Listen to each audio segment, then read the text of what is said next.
Welcome to week 12 of DMD400, audio and video for the web. All right, so this is an After Effects week in week 12.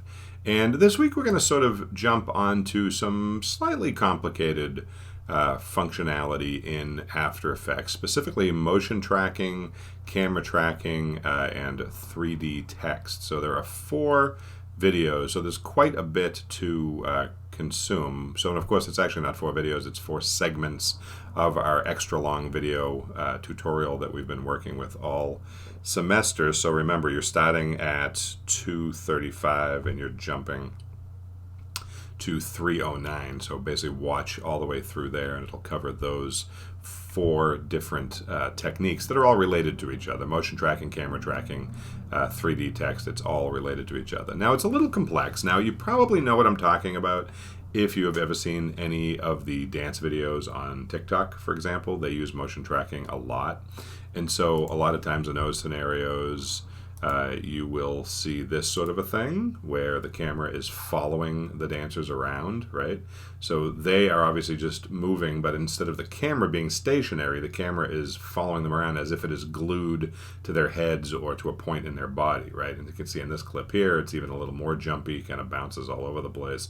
And it zooms in and out at the same time that it follows the dancer around. Now, what's not happening is there is not an actual camera person on site here, literally moving around with the person. The camera was shot perfectly steady like you would expect it to be. The camera was either being held by somebody or on a tripod or whatnot. But this is done later in After Effects by essentially pinning the point of view to a specific spot on this person's body or back here on these people. And so you see that a lot, and then what ends up happening is once that's applied, the camera follows them around. So that's kind of the end goal. Now, this is a typical use for it, but it can be used a lot more subtly. And frankly, I actually like it when it's done more subtly, when you're just panning gently across an area. But anyway, these 4 tutorials will help you with that. Now, this is a little advanced. It is not necessarily expected that you incorporate these skills into what we're working on, but I want you to practice with them so that as we move through project 3, which is our longer title sequence project, you can have these as an option to use in your title sequence, okay? Maybe not the sort of quicker, jumpy style that we just looked at with the dancers, but maybe the more slow, subtle style, which you're actually going to see in these tutorials. So take a lot of time this week to practice with these. This is really your main goal this week, because the only thing that's due at the end of the week is step 2 of project 3.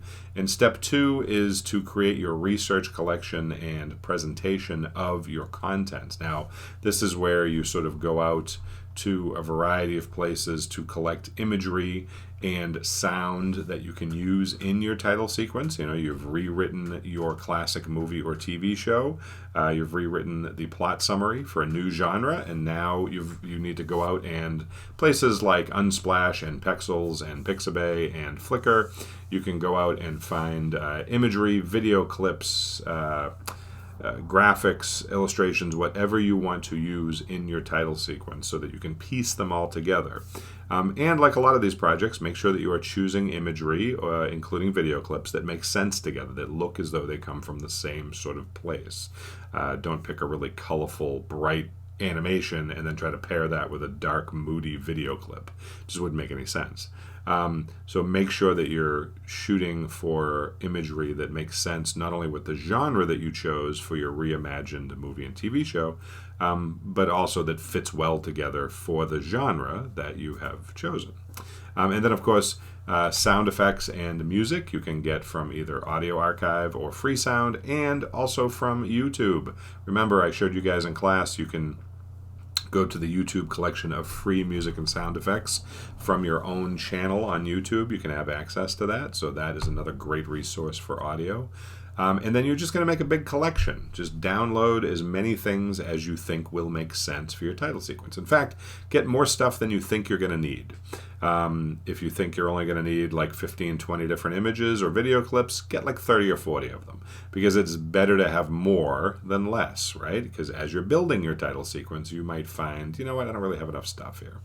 Or maybe this clip didn't work as well as I thought it was going to in actual practice. So give yourself options. Once you have collected everything, you are going to put it together into a sort of mood board presentation. We're calling it a mood board, but it's in quotes, meaning that mood boards are usually like this one, just sort of a stationary item. But you can use PowerPoint or Keynote or whatever you would like to put together a full presentation of your collection of imagery that you're going to use.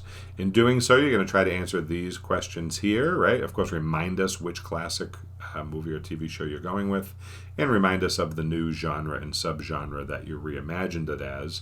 But now that you've collected all your imagery and audio pieces that could possibly work in your title sequence, you're going to talk to us about what are the themes of your newly imagined movie or TV show. How do you imagine, how do your image choices or video choices support your genre and subgenre? If you plan to use audio, which you should, what do you hope your audio choices will accomplish, right? How do you want to make the audience feel when they hear certain audio pieces or music? Do you have an art or film style in mind that you're going to try to emulate in the building of your title sequence? And if so, which? And anything else you'd like to tell us. So you're going to put together this presentation, and then next week when we meet, you are going to present this to us and talk about your choices. So be prepared to do that, okay?